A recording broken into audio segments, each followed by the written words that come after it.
안녕하세요. 박영재의 친절한 은퇴스쿨입니다. 이번 시간에는 은퇴 후에 나타나는 부모와 자녀의 관계에 대해서 좀 살펴보도록 하겠습니다. 일생에 거친 부모와 자녀의 관계는 애착과 분리의 과정이라고 이야기를 합니다. 애착은 어떤 것을 이야기를 하냐면은 부모 자녀 간에 나타나는 정서적인 유대감을 이야기를 합니다.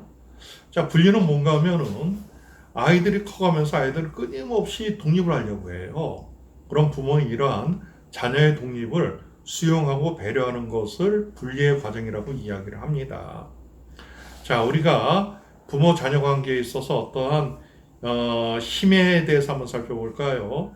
자, 자녀가 10세 이하일 때, 어렸을 때, 이때 대개 보면 부모가 지금 30대 정도가 되거든요.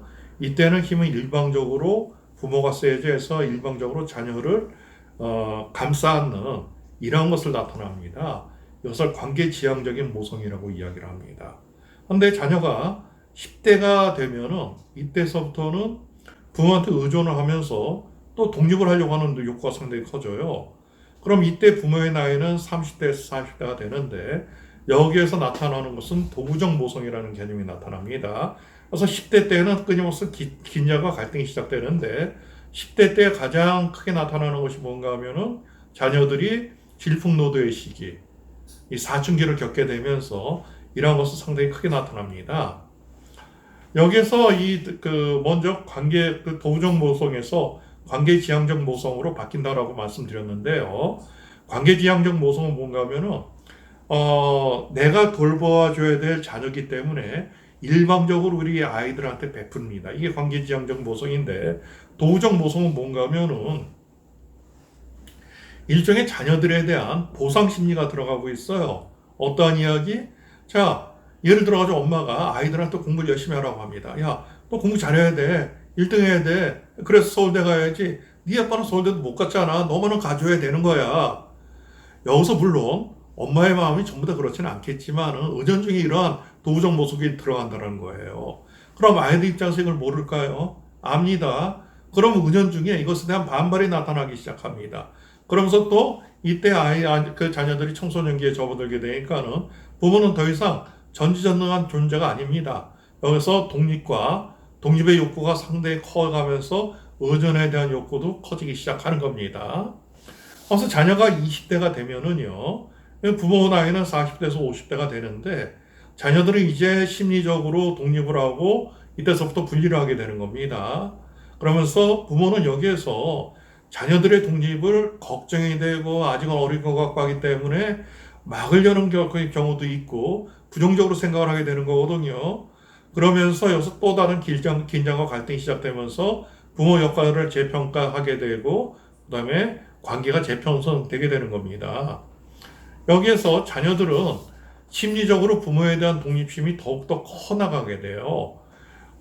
해서 분리돼서 나가려고 하는 것에 대한 부모의 배려나 관심이 자녀들 입장에서는 방해와 간섭으로 느껴질 수가 있다는 이야기죠. 그래서 자녀들은 의식적이나 무의식적으로 부모와의 심리적 거리를 최대화하려는 이러한 성향이 나타나고 있습니다.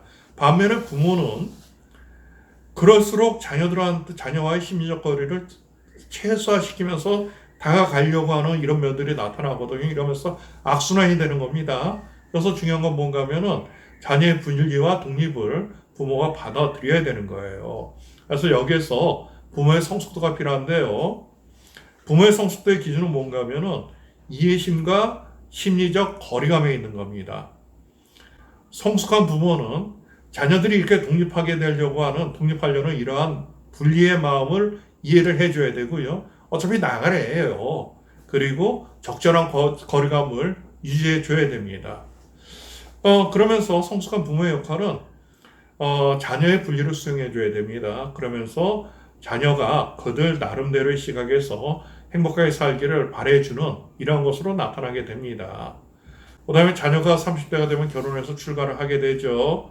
그럼 부모는 여기서 어떻게 되냐면은 분리의 상실감을 느끼게 되면서 또 양육에서 벗어난 홀가분함이 느껴지기도 합니다.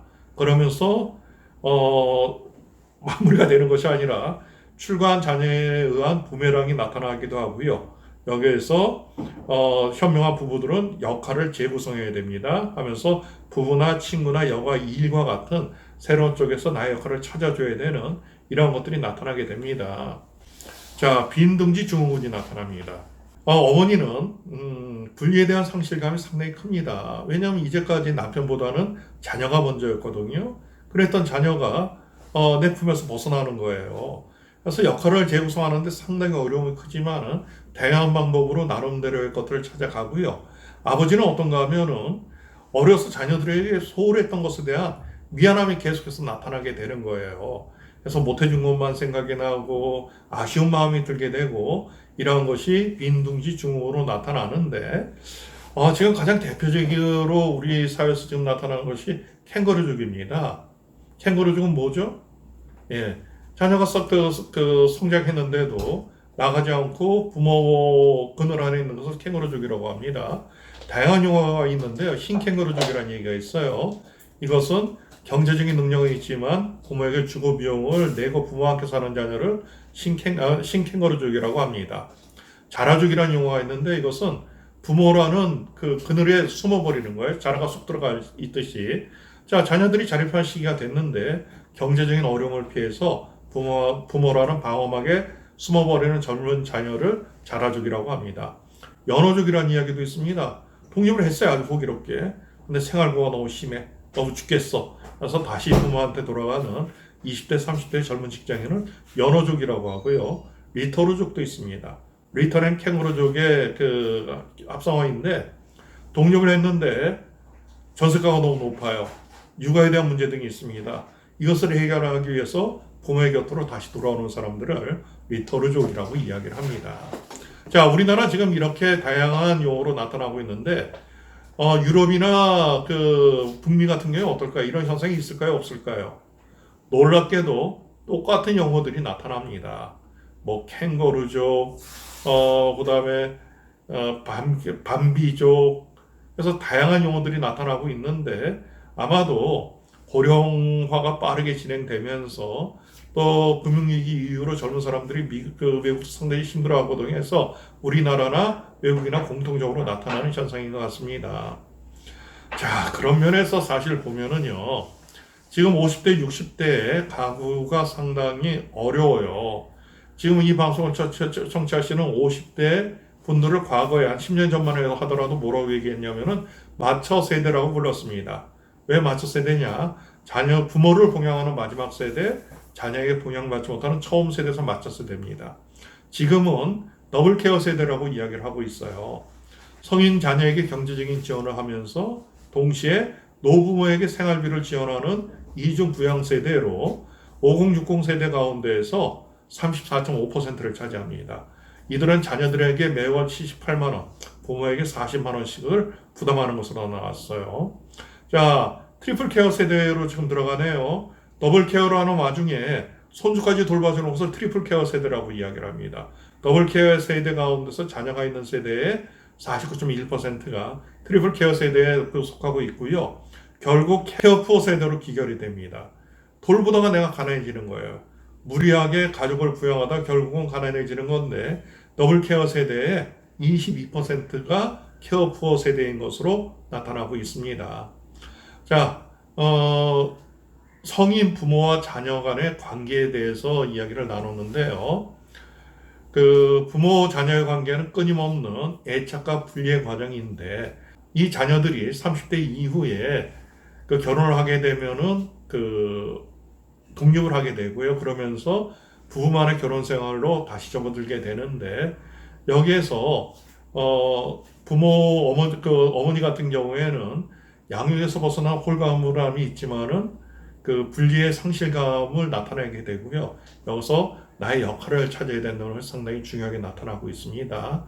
또 다양한 용어들이 나타나요. 더블 케어 세대, 트리플 케어 세대, 케어 푸어 세대. 자, 이것이 우리의 그 자아상이라고 할 수가 있겠는데 현명하게 이러한 것을 극복해 나가는 용기와 지혜가 필요하겠습니다.